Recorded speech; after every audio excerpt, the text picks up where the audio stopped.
para ibu, tadi di awal pengantar saya mengatakan yang kurang lebih kalimatnya perayaan Ekaristi yang kita intensikan untuk mengawali tahun 2022 bersama Santo Lukas. Tahun ini adalah tahun C dalam liturgi kita, dan kebetulan juga yang dibaca pada hari ini saya memang juga sengaja tetap memakai bacaan Injil Santo Lukas bab 4 ayat 14 sampai 22a, karena Injil Santo Lukas persis bab ini adalah ayat-ayat yang istimewa agar ibu bapak mudah melihat yang saya katakan. Saya membuat tayangan berikut, mari kita lihat biar gampang. Ya, saya memberi judul Injil Santo Lukas bab 4 ayat 16 sampai 30 sebetulnya secara utuh. Ini adalah kabar baik untuk orang miskin. Maka pertanyaannya adalah mengapa saya memakai judul itu? Saya memberi alasan dua. Karena letak kisah ini di dalam Injil dan isinya juga. Mari kita klik. Ya, letak Injil ini berbeda dengan Matius dan Markus.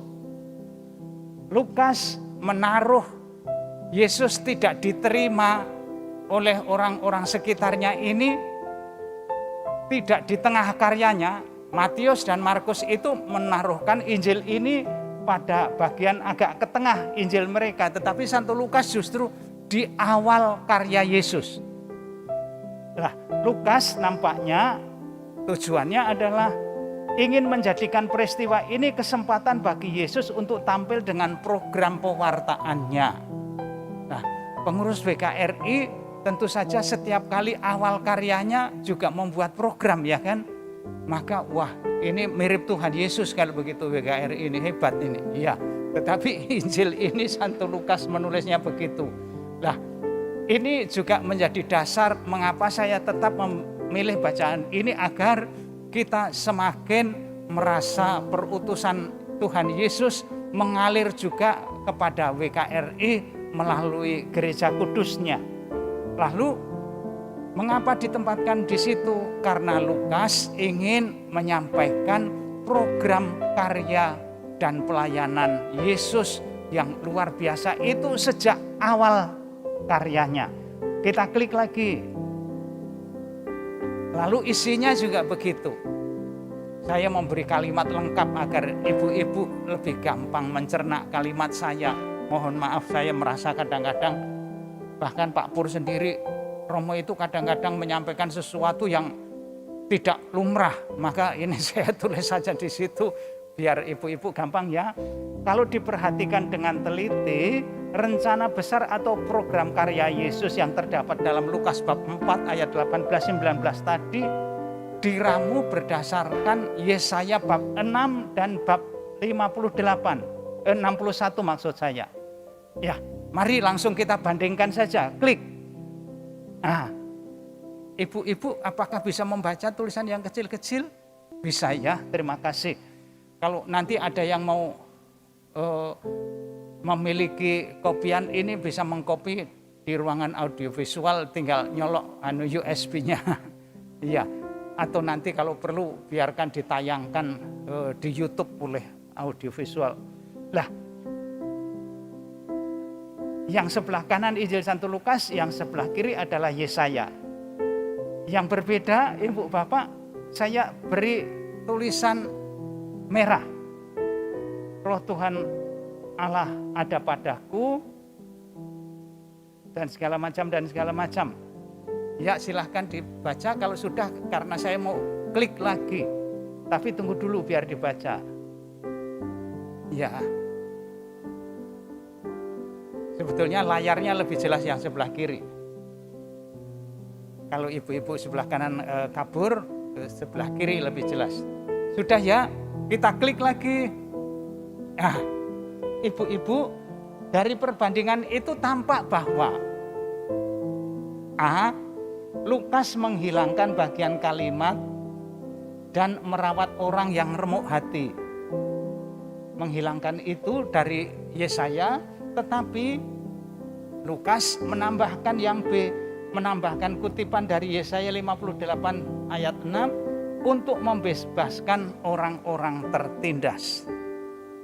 Lalu yang C, selain menghilangkan A, Lukas juga menghilangkan C. Hari pembalasan Allah kita itu ada di dalam kitab Yesaya. Lalu pertanyaannya, loh ini kok terjadi begitu dalam Injil Lukas? Mengapa? Kita lihat saja klik berikut. Pengajaran yang bisa ditarik adalah menghilangkan A, menambah B itu dilakukan oleh Santo Lukas untuk apa? Untuk memberi tekanan lebih jelas kepada aspek sosial pernyataan ini. Karya WKRI harusnya juga lebih ke arah sana juga. Karena apa? Kalau WKRI mohon maaf seperti di paroki-paroki lain, ada WKRI itu kerjaannya itu cuma ngurusi pakaiannya Romo. Lah, ngurusi pakaiannya Romo itu Mes Dinar saja bisa. Kenapa WKRI? Padahal WKRI itu kan organisasi massa, ada ADART-nya sampai dilaporkan ke pemerintah dan segala macam. Enggak. WKRI harus juga berani menekankan karya pelayanannya pada aspek sosial pernyataan ini. Tidak hanya sekedar terutama aspek rohaniah. Enggak cukup hanya misa-misa. Enggak. Kalau perlu tidak cukup jualan lilin. Apalagi ada kata-katanya Natal. Itu yang membeli nanti hanya orang Kristen atau orang Katolik itu. Misalnya. Nah, ini misalnya bisa menjual lain waktu misalnya sabun dari minyak jelantah yang dicampur dengan ekoenzim. Wah, misalnya karena ada ibu kita yang menjadi tokoh terkenal di DKI karena ekoenzimnya. Lah, itu bisa dibuat minyak minyak jelantah, dibuat sabun, dicampur itu. Wah, sesuatu yang luar biasa. Ada capnya WKRI mana? Kelapa Gading. Waduh, hebat banget. Jangan-jangan lalu ada orang bertanya, siapa sih pastornya? Wah, begitu mungkin. Nah, tetapi ini yang penting bahwa idenya ini bukan dari saya, tetapi idenya ini jelas dari Tuhan Yesus sendiri dalam pewartaannya.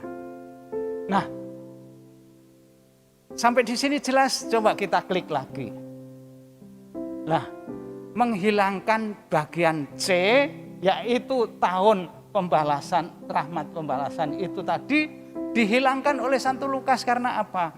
Karena Santo Lukas ingin menekankan bahwa karya pewartaan dalam gereja bukan pertama-tama menggaungkan kekerasan, tetapi lebih perutusannya menyampaikan kabar baik kepada orang-orang yang miskin, yang tersisih, tersingkir, mungkin juga disabilitas dan segala macam yang menjadi perhatian gereja.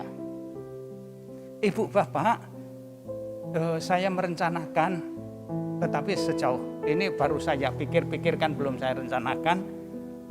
Mungkin ada baiknya kita juga segera memikirkan lagi, misalnya bagaimana asak ayo sekolah, ayo kuliah itu di paroki kita belum ada.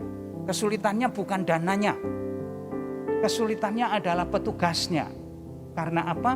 Karena asak ayo sekolah, ayo kuliah itu bukan gerakan beasiswa, bukan. Tetapi ayo sekolah, ayo kuliah itu adalah gerakan memanage keuangan, mengelola keuangan secara bijaksana. Maka sebelum anak-anak yang didaftarkan untuk mendapat bantuan untuk uang sekolah itu perlu disurvei dulu rumahnya orang tuanya.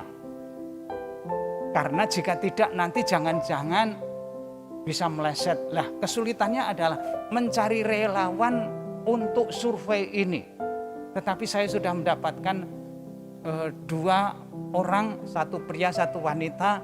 Kalau seandainya nanti ibu-ibu di kiri kanan, teman-teman di lingkungan atau di ranting atau di mana ada yang bisa bergabung dengan tim itu, pelan-pelan kita secara lebih konkret mewujudkan pelayanan kita dalam aspek ini. Sekali lagi, bukan berdasar apa yang kita renungkan, tetapi lebih-lebih adalah semangat Tuhan Yesus sendiri.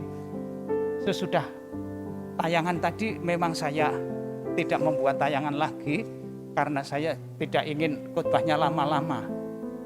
Ibu-ibu tahu sesudah Tuhan Yesus berkhotbah yang luar biasa indah itu, apa yang terjadi? Aneh. Kalau ibu-ibu ingin tahu khotbah terbaik, ya khotbahnya Tuhan Yesus hari ini. Karena khotbahnya Tuhan Yesus hanya satu kalimat. Bunyinya adalah apa? Bunyinya adalah semuanya itu tergenapi pada waktu kamu mendengarkannya. Sudah, khotbahnya hanya satu kalimat itu. Lalu semua orang mengangguk-ngangguk mengatakan, dan semua orang membenarkan dia.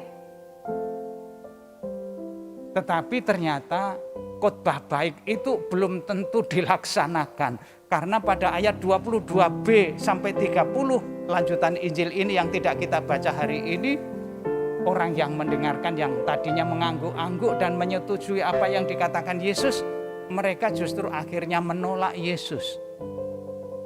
Jadi khotbah baik itu, kalau khotbah itu berbuah dalam perbaikan sikap orang yang mendengarkan. Nah, untuk ibu-ibu sebagai hadiah tahun baru, saya mau bercerita saja tentang buah ini, boleh? Ya, kemarin saya dapat tamu dari Angkatan Laut yang akan memakai gereja kita ini untuk perayaan Natal. Saya masih ingat ketika saya masih di Angkatan Laut, itu ada jenderal yang, waduh, mohon maaf, menurut saya waktu itu adalah jenderal yang angkuh. Kenapa? Kalau Jumat pertama diadakan misa, itu dia tidak pernah mau datang. Orang Katolik, sampai akhirnya saya mengantar sendiri surat undangannya, datang, ditelepon lewat asisten pribadinya dan sekretarisnya, dia tetap nggak datang, nggak apa-apa udah. Lalu suatu kali saya ada hikmah Natal. Lalu saya membawa hikmah Natal yang nampaknya menyentuh. Tetapi sebelum itu saya menyempatkan secara khusus datang ke kediamannya untuk mengundang beliaunya itu datang pada perayaan Natal itu. Lalu saya datang, mohon maaf, ya jenderal ya kan, jenderalnya angkuh lagi. Satpamnya lebih galak ternyata dibanding anjing pasturan. Bapak mau ketemu siapa? Saya mau menghadap Laksamana ini. Bapak dari mana? Waduh, saya dari Mabes Angkatan Laut. Saya membawa surat yang akan saya sampaikan langsung ke beliaunya. Tidak bisa dititip, mohon maaf, ada kata-kata yang harus disampaikan langsung. Saya nunggu di situ, bapaknya itu lagi nyapu. Ada jenderal sombong kok malah berkenan nyapu sendiri. Saya udah kacau pikiran saya. Nyapunya apa? Nyapu sampah itu pohonnya, pohon kelengkeng rimbun. Lalu ketika bapak itu berhenti, ada apa Pak? Mohon izin. Saya begitu waktu itu, mohon izin, saya Romo Hendar dari Mabesal menyampaikan. Terus ya sudah, saya terima. Udah begitu toh. Lalu biar saya memperpanjang datang saya ke rumah itu, saya cari-cari topik pembicaraan. Mohon izin Bapak, pohon kelengkengnya kok bagus. Dia bilang, bagus apaan? Bagus itu kalau berbuah. Wah, saya mencatat kata-kata itu. Bagus itu kalau berbuah. Ya sudah, karena dia nanggapinya begitu, ya sudah saya cepat-cepat pulang. Lah ketika selesai hikmah Natal yang saya bawakan itu, beliaunya itu kok mendekati saya, "Pastor, terima kasih, hikmah Natalnya bagus." Saya diam saja, saya bilang, "Apa Pak? Hikmah Natalnya bagus." "Bagus? Iya, bagus itu kalau berbuah Pak," saya bilang begitu. Langsung dia kata-katanya itu, lalu dia hanya melototin saya, tetapi saya cepat-cepat pergi. Lah, khotbah bagus itu kalau berbuah. Ibu, terima kasih atas kesabarannya mendengar cerita ini. Tetapi bagus itu kalau berbuah. Semoga Tuhan membantu kita. Amin.